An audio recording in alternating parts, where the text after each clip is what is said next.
afternoon, everyone. Live from Silicon Valley, California. This is Spiritual Fitness. My name is JM, and I welcome you all to our ongoing Success Sadhana series, where we are discussing various superpowers. And we'll do a recap today and a question answers as well with your host, Vaish, Vettramurthy yogi, author, and former monk. You're close to 15 members on Zoom and close to 15 on Facebook as well. I have Shweka helping me out in managing social media today. Good afternoon, Vaish. Welcome to Success Sadhana. Thank you very much, JM. I'm really glad to be here. Great to see all of you. And thinking about the topic this morning, just remembering that we're a lot more powerful than we think. In fact,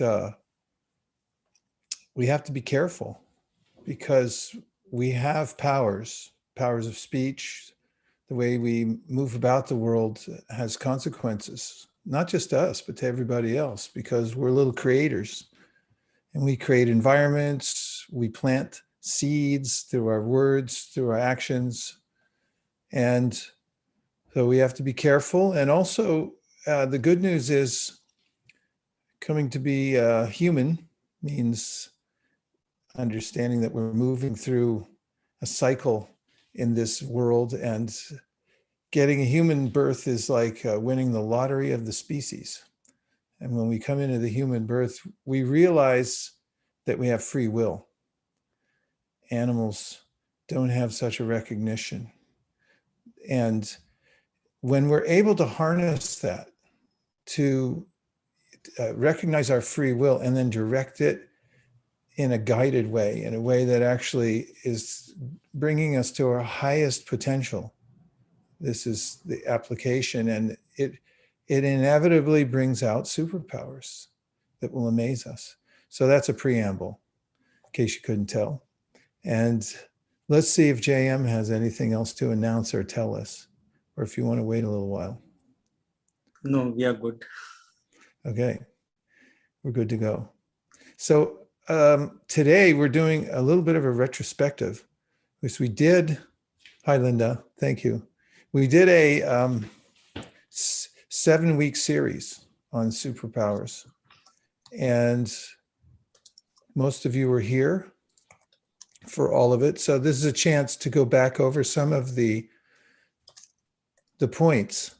I started going back over them, and I saw there were a lot of things that I didn't cover. Most of it's going into some writings that I'm doing, so I'm trying to synthesize it all. But I thought maybe some of you would want to bring up any of the points that were there. But first, let's start off with a round of appreciation for anything you have in your life that you appreciate. This is our meditation for the day. And that is, what's one thing that you deeply appreciate today, right now, in your life? You could put it in the chat, or you can speak up.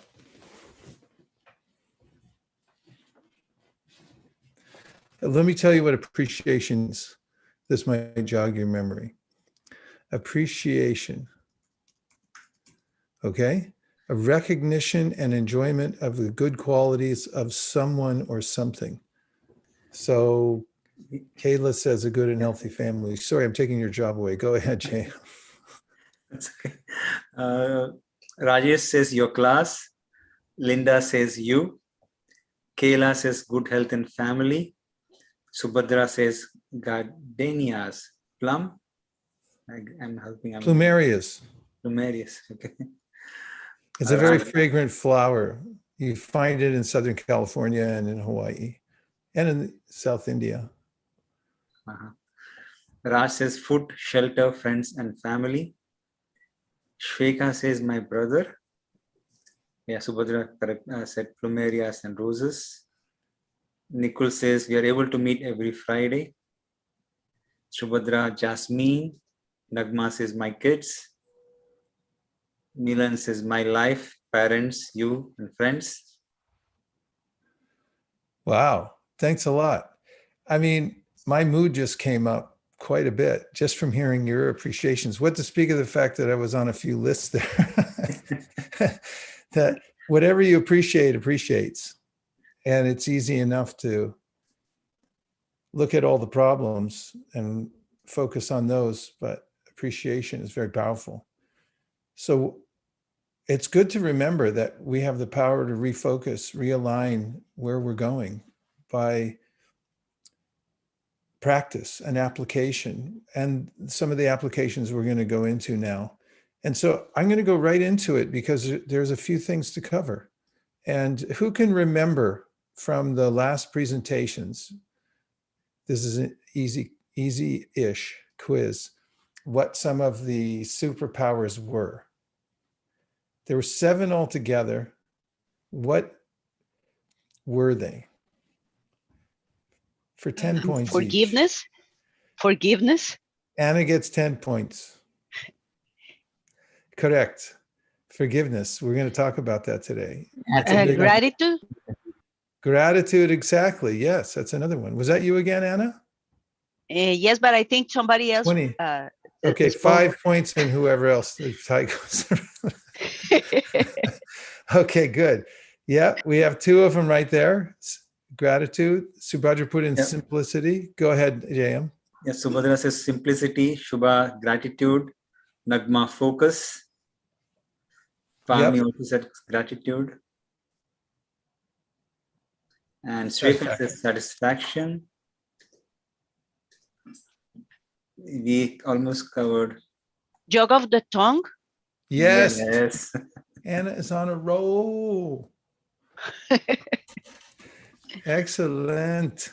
Okay, well, let's talk about them then. One is left. Oh, Linda covered it. Linda nailed it. Yeah. Application. All right. I'm going to go through the summaries of these, and your job is, if you think of any of the points that you've taken away with you and applied in any part of your life, you might have done it subconsciously after hearing the program, or any of them that stick out to you now that you remember we covered in the last sessions, then you can bring them up. Let's try to augment them. So I'm going to start off with gratitude. And in the session when we talked about gratitude, actually, I'll look at the slides first and then I'll make my individual points. I think we have both. There's no lack of information on each one of these. So in gratitude, which actually leads to happiness, I wrote these couple of pithy statements, hopefully to consolidate the thoughts that I have on it. The first one is, if you can appreciate what you have right now, you will see that you are already fortunate. And so happiness comes from the word hap. Hap means fortune, which means owned wealth. Hap means fortune, which means owned wealth. Fortune means owned wealth. So you're already wealthy. That's the idea. We can come back into the Zoom. So if we're able to recognize what we already have, the owned wealth that we have right now, then this is called gratitude. What I generally do is project into the future what I might lose. I have it, but I might lose it. Even as I'm attaining it, even as I'm getting the object, I'm thinking, yeah, but what if I lose it? And so there's a kind of appreciation for things that I have right in the moment, that I realize that I am already fortunate. And it doesn't mean that you have to have a certain income or live in a certain neighborhood. None of those things matter in the practice of gratitude, because we can be grateful for our very life. In fact, what else would we be grateful for? Everything else comes and goes. Our life doesn't. We're always alive. We may be in a different body. And I just wanted to tell you one thing, a realization I had yesterday. We were on our show, Bhakti Circle, last night. And I was asked to circulate amongst the different rooms, the breakout rooms. So I didn't have any real control over it. It was already programmed by the leaders of the program where I go. So I'd be there for a certain amount of time, maybe 5 minutes. I didn't know. I didn't calculate it. Was it 5 minutes, JM?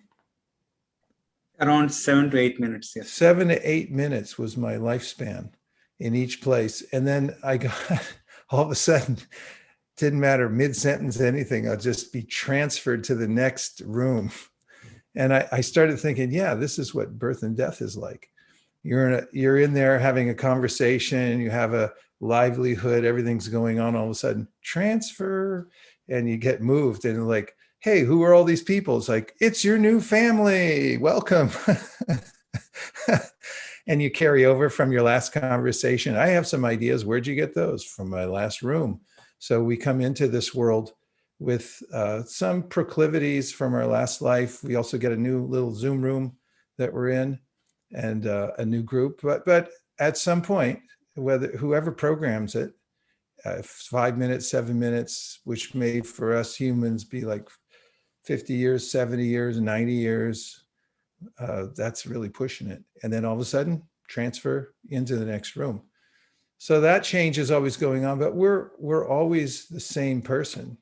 We're the entity that cannot be destroyed by any circumstance or by any kind of weapon. Nothing ever alters our conscious existence. We just change environments, that's all. And it's what we're aware of in our environment that makes all the difference.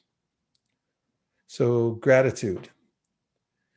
Let's see if there's any feedback about some of those points.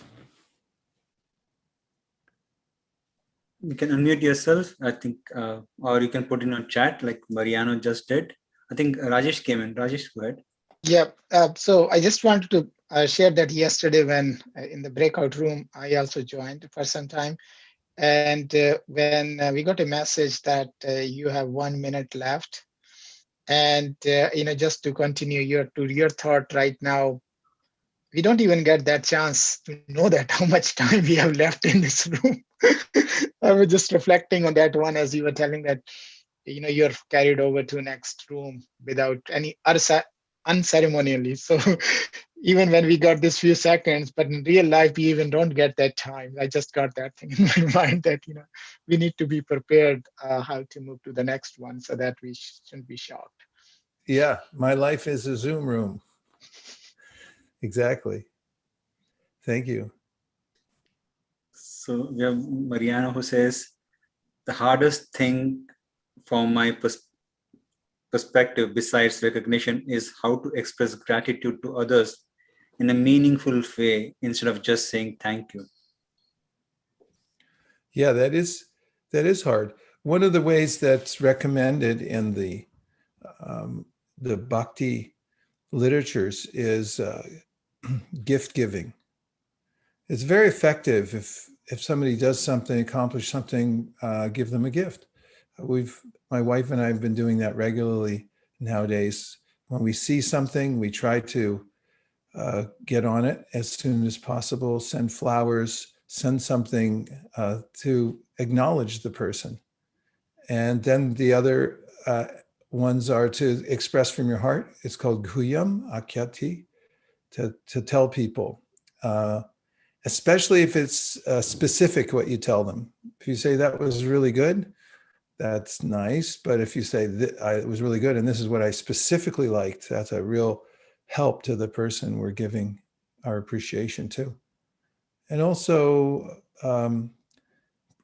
offering food. There's giving spiritual food, accepting it, speaking from one's heart, realization, hearing the other person speak, giving gifts, accepting gifts. These are 6 loving exchanges that help to express gratitude. Go ahead, JM. So we have Linda who just added, I just told my mom the other day that one of the happiest times in my life was when I had my first apartment. I had very little furniture, a small salary, and I ate a lot of cereal and macaroni and cheese as it was all I could afford. I think it was happy because I had more time to focus on friends, the thing that matters. It reminded me of the true things I need to be grateful for. Yeah, isn't that nice? When we have that conception of what actually makes us happy and we adjust our life around that principle, then amazingly, it actually works. In fact, those surveys by Newsweek magazine several years in a row about the happiest place on earth revealed that the affluence has nothing to do with it. In their index, some of the poorest countries in the world came out. Doesn't mean poverty is an index, it helps either. But what did make a difference was some of the things, Linda, you're saying, had to do with friends. In fact, in some of these cultures that are more agrarian based, people had more time to be together, meet together in homes. All the kids in the neighborhood would be together, and also they break bread together a lot. These are some of the points that made a big difference in their happiness. Okay, let's show a few more slides. Sure. So we had gratitude, which is a practice. You can cultivate it on a regular basis. That's one of the superpowers to develop. Yeah, and I also remembered your point about gratitude. Like sometimes we are thankful in heart, but gratitude in action is more impactful and powerful, like giving gifts, exchanging gifts, or sharing confidential knowledge, etc. Or maybe just going and being of some help to them. So those kind of gratitude in action is also very, very fulfilling. Yeah, these come under the category of the language of love. Speaking the language of love has to do with doing service, and there are several others. Somebody can Google it and find out what the other four are. But there are active ways in which you can express your gratitude and love for other people. A couple of more who have come in chat. One is RP, who says, in hindsight, I have realized that the happiest times in my life were when there was struggle in it and we overcame those. When we have all our needs are met and there is nothing to strive for, that's when dissatisfaction sets in. Ooh, nice one, RP. That makes a big difference to be prepared for that, to know ahead of time that actually great lessons and advancement comes at times of struggle and conflict, so that it doesn't feel like we're being tipped over. That's very enlightened perspective of the world. And Shweka recollects, I remember you mentioned 3 practical aspects of gratitude. I have, I show, and I express gratitude. Yeah. It's one thing to have it, but then you can elevate it to the form of showing your gratitude, expressing it to other people as much as possible. And it's the appreciation principle. I have a story, if I can share. Oh, please. Okay, just because it happened just today. So I think it's something we could all maybe think about. So I'm going to share it. So I had a frustrating time this week where, not to make it a long story, but basically I was in the middle of doing something, someone else, and I wasn't quite done, and they went ahead and finished it for me. So it caused me, basically something got published. Trying not to make this a long story. Anyway, so I couldn't figure out who did it or how they did it or why it happened. So I was very frustrating because has a wide, a lot of people then get notices of this, and it was wrong, and so I was frustrated. And so I ended up having to go to my manager's manager and have her help me correct the situation. I had to redo work, had to talk to the person, had to change the system so that they couldn't do that again. So I wasn't aware that they could do that. So it caused me a lot of rework. I was very frustrated talking to my manager's manager. And anyway, very quickly, it was all redone, in a day, and it was made so it would not happen again. But today, my manager's manager gave me an award, which I did not expect, just like a recognition award, which I did not expect. And she thanked me for calmly, I don't think I was all that calm. Anyway, calmly resolving the situation and getting it done a second time very quickly. And, for all the work I had done on this project in general. So I've had other managers in the past, take that opportunity to criticize me for, not having all the systems in place so that this couldn't happen. And instead, she helped me fix it and then appreciated me for finishing the work. So I think it's just something we can all be aware of, that you can look at the same thing two different ways. And I was very grateful she looked at it that way instead of a different way. Such a practical example and fresh, hot off the presses. Yes. They're very helpful. Thank you for letting me I share. read a book many years ago. Have you seen it? It's called The 1 Minute Manager. It's a tiny little book. No. I think came out in the 70s or 80s. And the gist of it is that in the 1 Minute Manager, the manager tries to catch people doing something right and then offers appreciation. And that's the standard. So chastisement is not necessary, because if somebody notices, oh, I didn't get an appreciation, they know, yeah, I was substandard what I did. But the mode is towards finding what went right and then augmenting that. And it sounds like you have a manager like that. Yeah, and then also, I mean, another side of that is that something going wrong can be viewed in a couple of different ways, and the speed at which you resolve the situation is something to be appreciated. Also, not to lose sight of all the work that it took to get that done, and not just focus on the thing that went wrong. So just some ideas. Thank you. Yeah, and obviously you did something there was some enlightened engagement on your part. And there's always a fruit from that. When we have tolerance, restraint, we're a yoga of the tongue, we're careful what we say, and so forth, then there's a fruit. Somebody notices and something amazing comes out of it.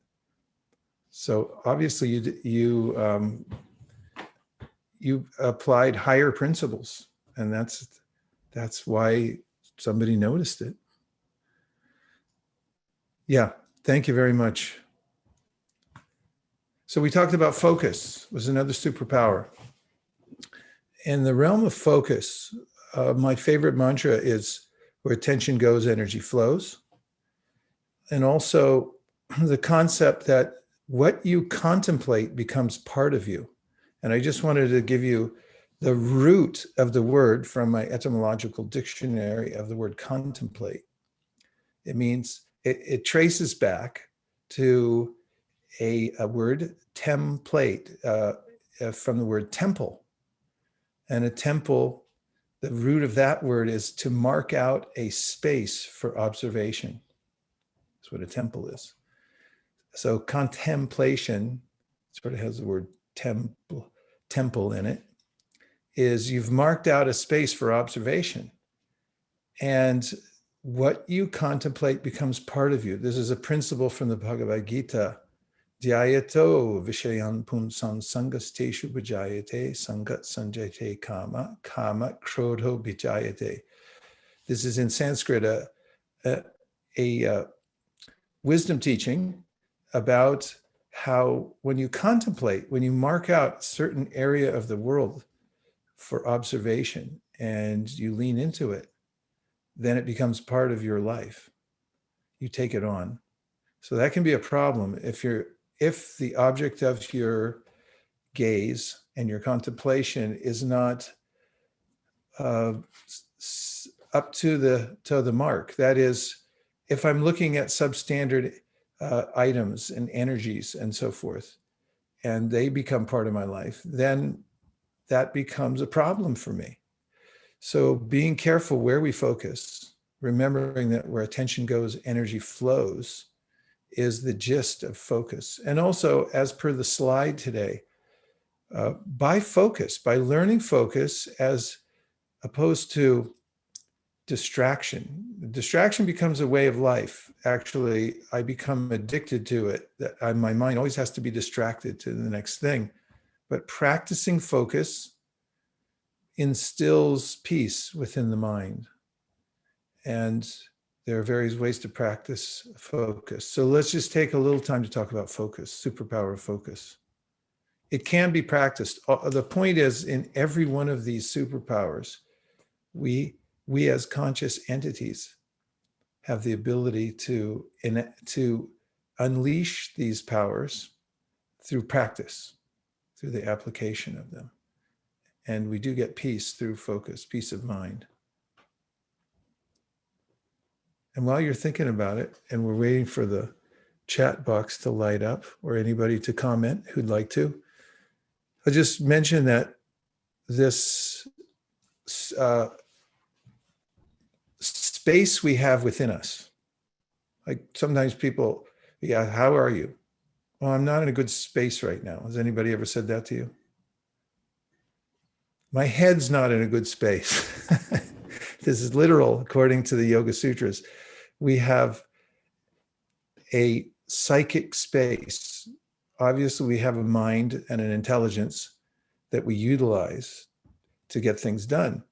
And that's called the chitta. And that space is expanded or contracted by the way that we focus or allow ourselves to be distracted.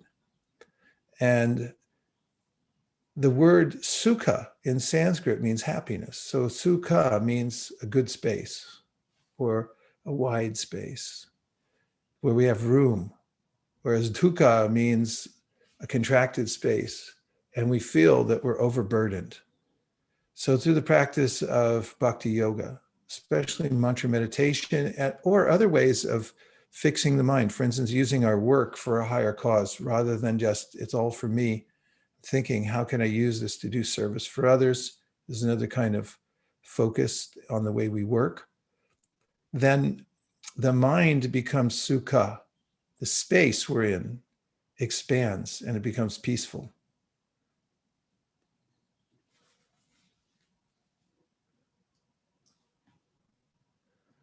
What think you all?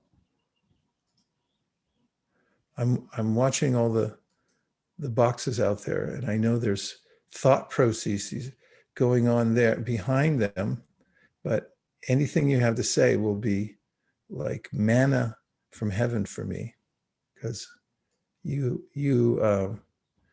matter to me, obviously. Otherwise, why would I be here week after week? So I care what you think. So anything you think, I'm interested in hearing. Okay. While you're thinking, Jason just put on chat box. True happiness is seeing the happiness in others. Can you say more about that, Jason?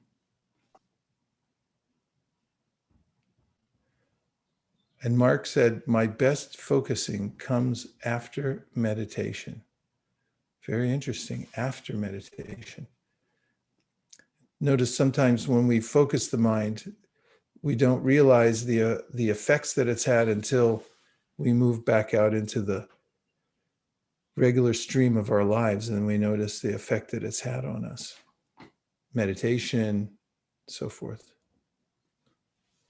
And also something that happens to me, for example, if I, due to kind of being bombarded with a lot of things, usually you're doing something and then something pop up and somebody's messaging you, I need something urgent, and then your head is starting a turmoil state, so to speak, because you're having so much interactions. Even sometimes your mobile phone start ringing, and even the house phone start ringing, and people talking, etc. So something that I try is, okay, try to get some time, catch my breath, and then refocus on what I'm doing. Oh, that's nice. Very helpful, practical. Actually, in one of his books, Brian Tracy talks about how success comes to those who are able to focus on one task and bring it to completion. And in the Bhagavad Gita, the ancient wisdom literature, it's mentioned that if you don't have a worthy object of focus, if you're not working on something that you can focus your mind on, then the mind becomes many-branched, and that's a cause of distress to the mind. And as you're describing, this is something we can all relate to. you're trying to work on a project and then somebody texts you and then some other thing comes up on the screen. And then the thing you sat down to do, half an hour later, you realize, why was I here in the first place? Why did I even sit down? So one of the ways in which to be successful in working is to be single-minded and make sure that the distractions are not abundant. That's something that we talked about in the superpower of simplicity. And that is to systematically eliminate clutter. And I use the word systematically deliberately because there's a way in which we can take away the objects of our distraction one by one. Have any of you noticed the difference between having a home space or working space that is uncluttered as compared to being cluttered? Milan, you're shaking your head. What has been your experience? Well, I mean, sometimes I feel it's a disturbance, visual disturbance, kind of. Just having that's in one way, and then in another way is you don't have to worry about so many things and maintaining so many things and so on. So things are lying there. So it's two aspects. One is a physical aspect, where just it's a visual disturbance sometimes. Also, I don't have to worry so much if I don't have so many things to maintain and so on. Nice. Spending time in unnecessary things, and do not spend time on things which I should have spent on here. That reminded me, we went over that story during Simplicity of the monk who was taking a daily bath, and he'd hang his cloth on the tree, and then the mouse was regularly chewing on it and sometimes stealing it. So he went to a wise person and said, what should I do? Wise person said, get a cat. Then the cat was meowing, and he went back to the wise man and said, what should I do? He said, you need a cow to give the cat milk. And then the cow was mooing, and then he went back, and the sage said, you need a wife. And then he went back, he said, wife's not satisfied, you need a house. And then he said, you need a job. So he's no longer a monk. So there's a way in which we can get caught up in the cycle of working to maintain what it costs us to work and so forth. Yes, there was a couple more. Jay. Yeah. Jason responded to his point. Watching others succeed and find happiness is what gives him happiness as well. Nice. Very compassionate worldview. Yeah, and it says knowing that life isn't a competition amongst us all and having an attitude of gratitude. Yeah, there's a phrase for that in the ancient teachings. It's called, there's para dukkha sukhi, which means I become happy when I see others in distress.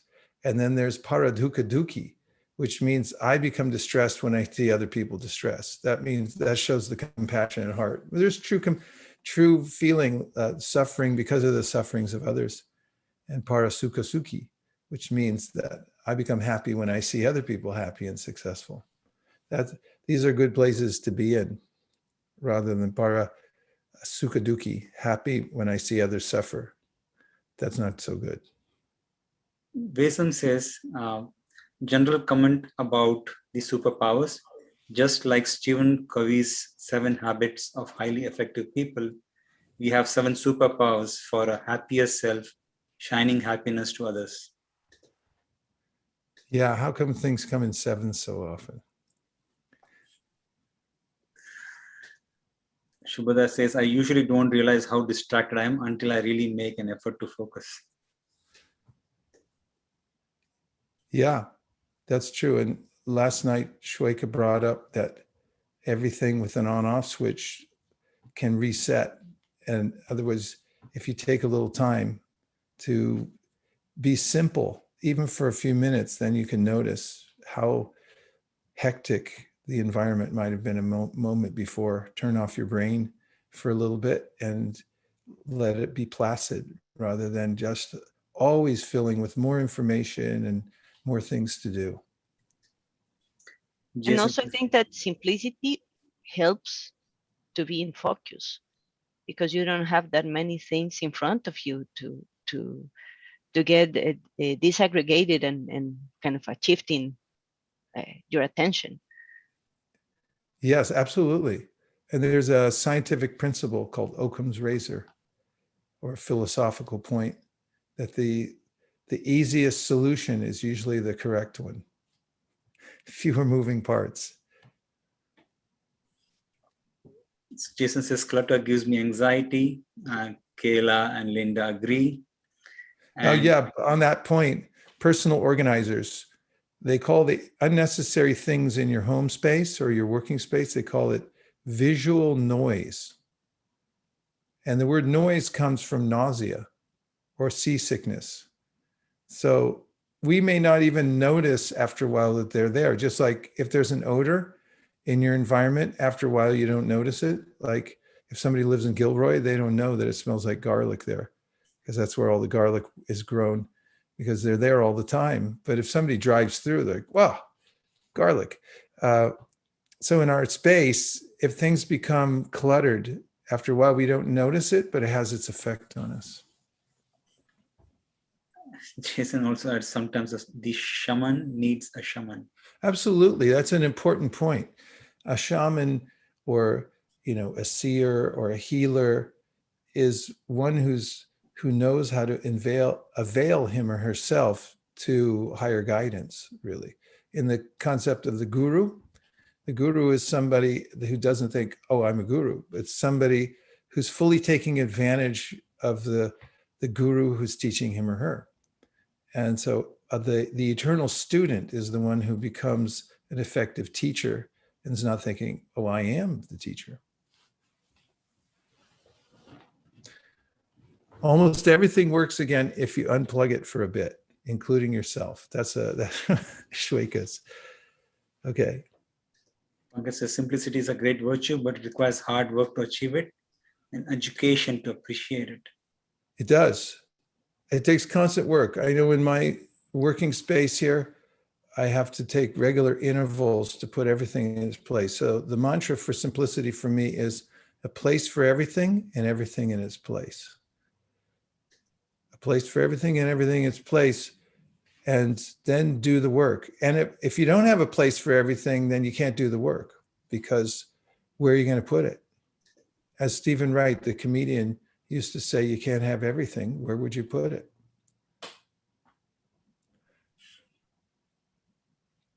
Okay, let's do a few more slides. Sure.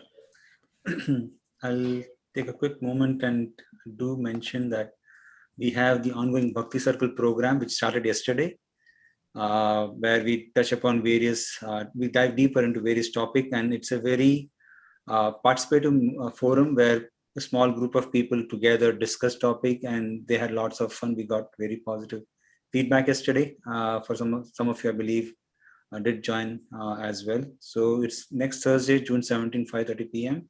So please, in case you're interested, do drop a note to hi@vaishikadas.com, and we'll be happy to add you to that group. So with that, let me go back.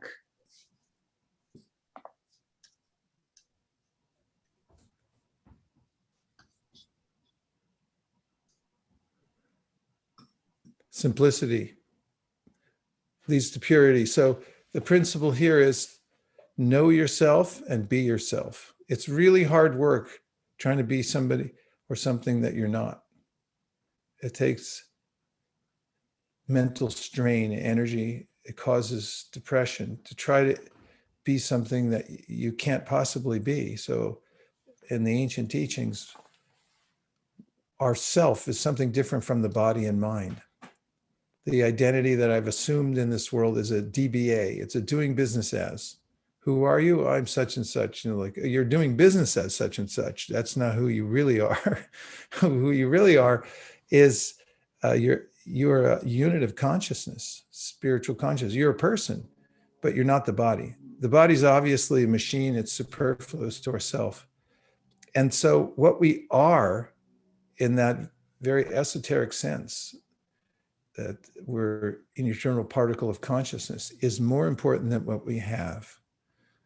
So what we are is very significant, and what we have, not so much. It just comes and goes. It's really ephemeral, comes into existence and then morphs into something else. It's constantly changing, and we can't abide that change because we're not used to a changing environment, at least, or we try to adapt to it, but that's not our nature.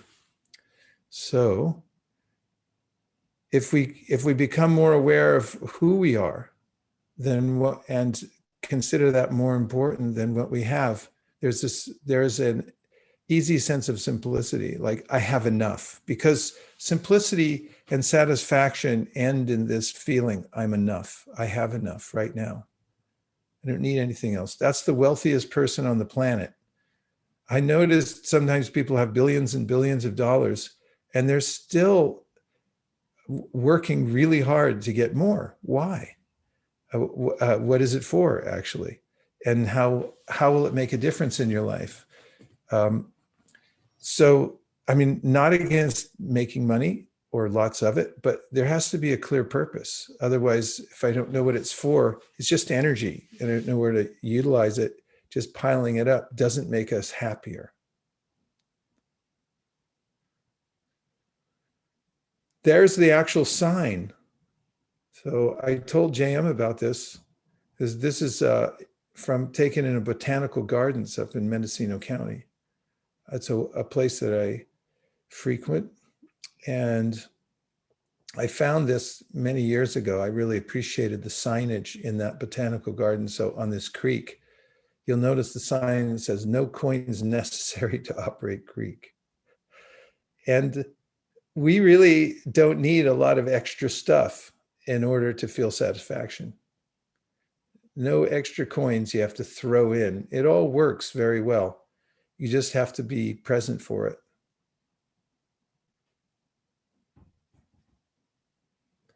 And then we talked about yoga of the tongue, because our words are seeds, and wise speech leads to wise thoughts, leads to wise actions.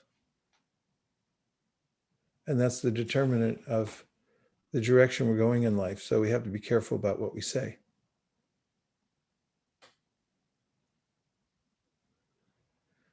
And in talking about forgiveness and compassion, in the practice of it, remember we talked about practicing forgiveness? You may not feel like it, but you do it anyway. And why? Because it's for us. You unburden yourself when you practice forgiveness of someone else. But there's a byproduct that comes from this, that in the practice of forgiving someone, you pause your own perspective long enough to glimpse another person's suffering. At least that's one way to practice it, and put yourself in the other person's shoes for a minute. Say, okay, why are they doing this? And noticing their suffering, and going back to what I think it was Jason was talking about, having compassion for other people in their, and what they're going through in their lives, and appreciating when they're happy. And conversely, we suffer when they're suffering. So this is a very enlightened way to interact with others.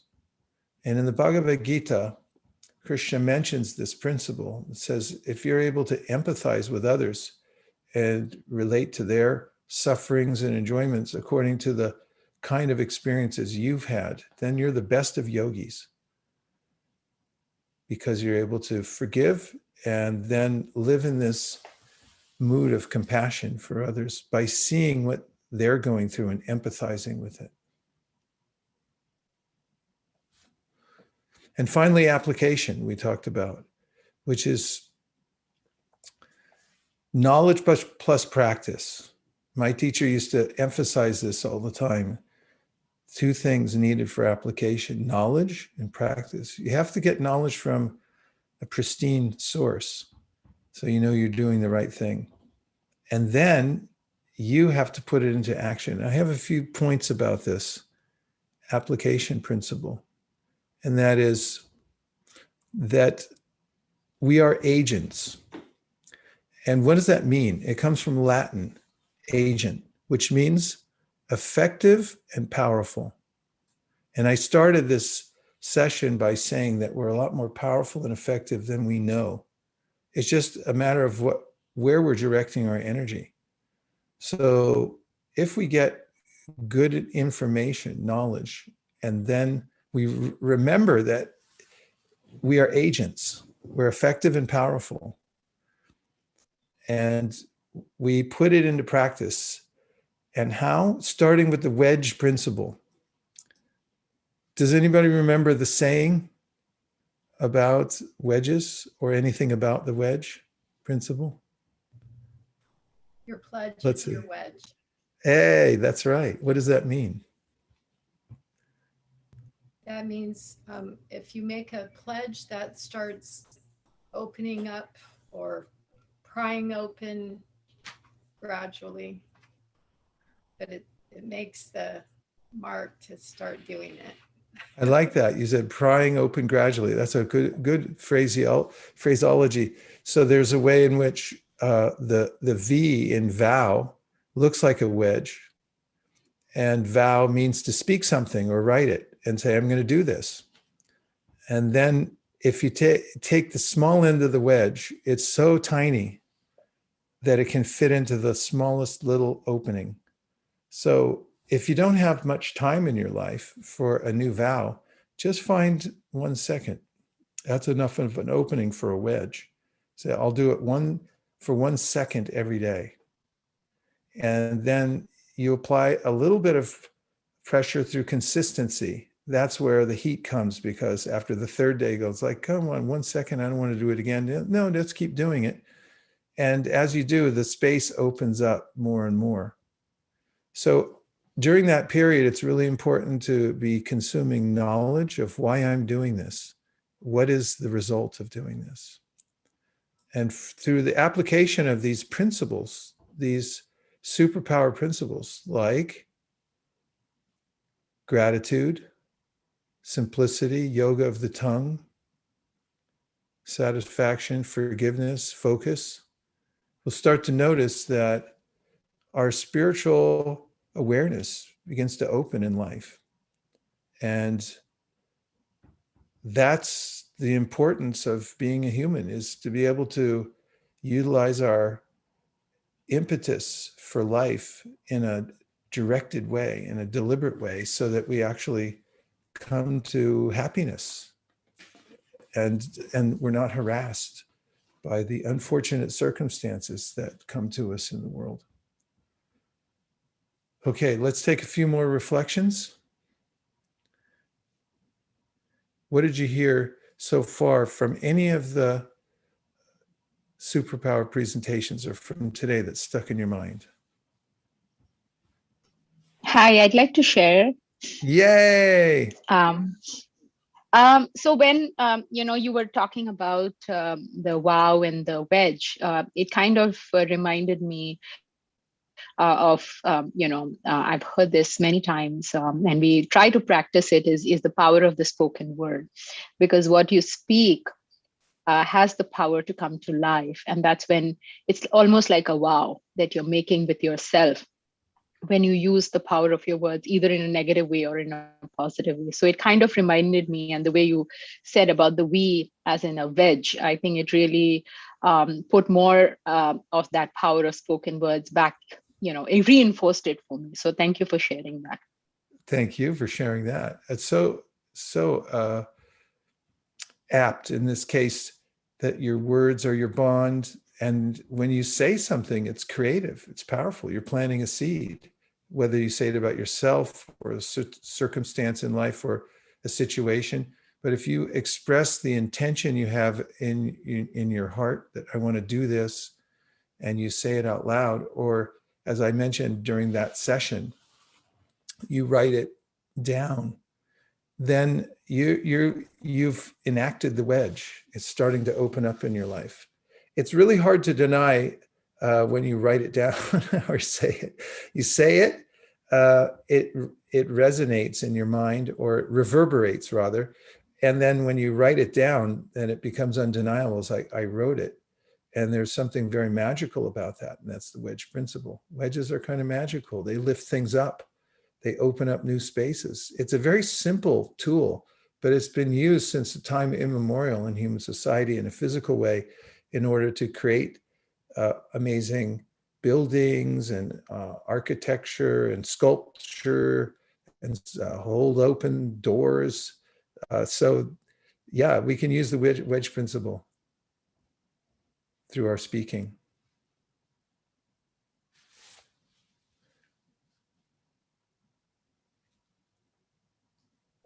If anyone has any questions or comments, please feel free to unmute yourself or type it in chat box. And if another, yes, please. So I like the point actually from gratitude, which you mentioned that if you can appreciate what you have right now, then you will see that you're fortunate. I think this is a really great mantra, because most of the time mind is looking for something and totally ignoring what we are blessed with. So I really like that one. So just wanted to yeah, like you could be standing, let's say you have a nice house, you're standing in your house, and then next door they're making their house better, construction, painting or something like that. And then you're thinking, oh, I wish my house could be nice or something like that. And meanwhile, you have a nice environment, but you're looking to the other side always I wish it could be bigger, better, something like that. Nothing against progress, but it has to be measured. We have to be careful to be appreciative of what we have in the moment, because we see the way the world is, not the way it is, but the way we are. So whenever we get there to wherever we thought it was going to be better, we'll be in the same state. Somebody else has something more. So it's really important to find that point of satisfaction through gratitude. Linda just posted a comment. Sorry, somebody came in, I thought. Who was it? Please. It's a thunderstorm. Okay. Linda commented, I love this quote from Nelson Mandela. Not forgiving someone is like drinking poison and expecting the other person to die.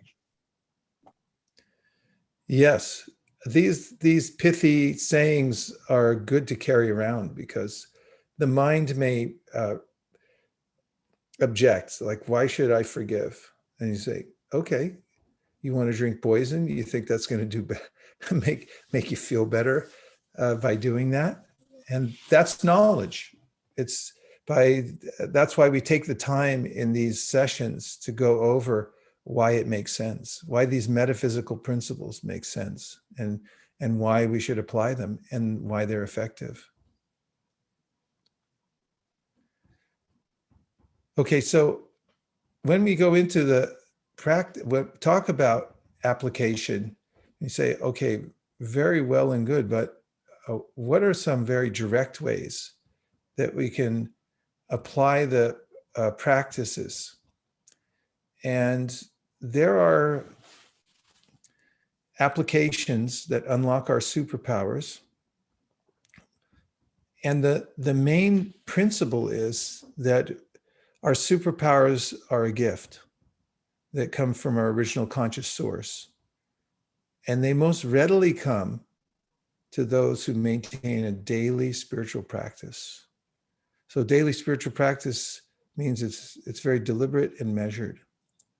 And there are various recommended practices, but one of the overall practices that is especially potent in invoking superpowers and connecting, which is the process called yoga, of connecting with our original conscious source from which they all emanate, is through mantra meditation. This picture is kind of a indication.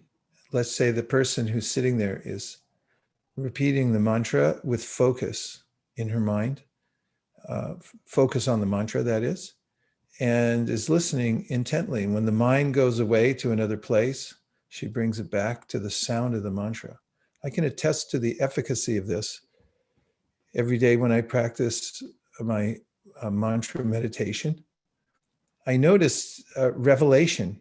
It comes out of nowhere, apparently. And also the strength to apply the practices that lead to superpowers is also more readily available. Otherwise, if I wasn't doing that, I would be missing something vital in my life. That's what spiritual practice is. It's vital. It's not just like, maybe I'll do it, maybe I won't. But those who experience the results find that it's vital for not becoming overwhelmed by the anomalies that pervade this world. So there are a couple of mantras that I recommend. Oh, there's more slides. And just the definition of application is it's the deliberate enactment of your free will. So realizing you're an agent and that you have free will is important. And then deliberately taking steps to practice the superpowers. So one of the practices is mantra meditation. And in the mantras, there are a variety of mantras, but there are several that are extremely concentrated. And the first one, which I'll recommend, is Nitai Gauranga. These are a connection to the fourth dimension and the avatar of the avatars of love and compassion. And so the mantra is pronounced like this: Nitai Gauranga. And in practicing mantra meditation, it's not necessary that you have to sit, although it helps if you sit for part of it, because when you sit still and don't rock or do anything else, you can kind of notice how much the mind is moving. And one of the ways in which we find ourselves feeling anxiety is the mind is moving. Therefore, it feels like the world's moving around me. So try sitting still for a minute. So let's just practice. If you sit up a little straighter than you were a second ago, and you can try closing your eyes and have an alert mind, attentive, but relax. And then repeat the mantra with me, if you wish, and listen to the vibration itself and bring the mind back again and again to the sound of the mantra. Nitai Gauranga. Nitai Gauranga. Nitai Gauranga. Nitai Gauranga. Nitai Gauranga. Nitai Gauranga. Nitai Gauranga. Nitai Gauranga. Nitai Gauranga. Nitai Gauranga.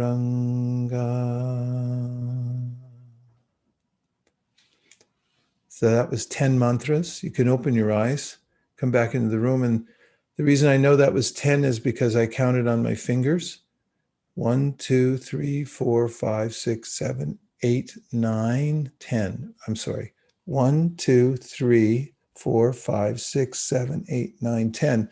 And when you do your mantra meditation, if you count how many mantras you do and practice focusing on the sound vibration and try to be consistent, do a set number of mantras every day, then you'll start to make progress and you'll notice that the superpowers will naturally start manifesting in your life, or at least the impetus to practice them and develop them will arise, rather than feeling overwhelmed by the world. Okay, chance for any last comments.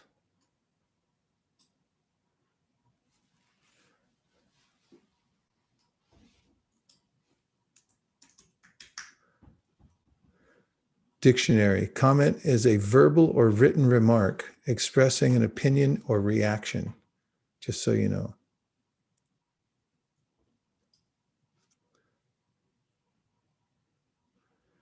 Shubha, thank you. Thanks for being here. The series was wonderful. Very grateful for it. Thank you. Thanks for being here. Thanks to all of you. I know how busy you are. And I look forward to seeing you at the next session, which will be, if the world is still intact and I'm still intact, next Friday at 12 o'clock. Thank you very much, JM, for running the show. And you know the yogis who live high in the Himalayas, in caves, in their meditations? Sometimes they go for three weeks, but they come out of meditation, they come out of their cave, go looking for a few roots and fruits, and they see the other yogis on the path, high in the crisp air of the Himalayas, and they have a way of greeting each other. It's Hari Bol, which means keep the transcendental vibration going. So they raise their hands like this, they say Hari Bol.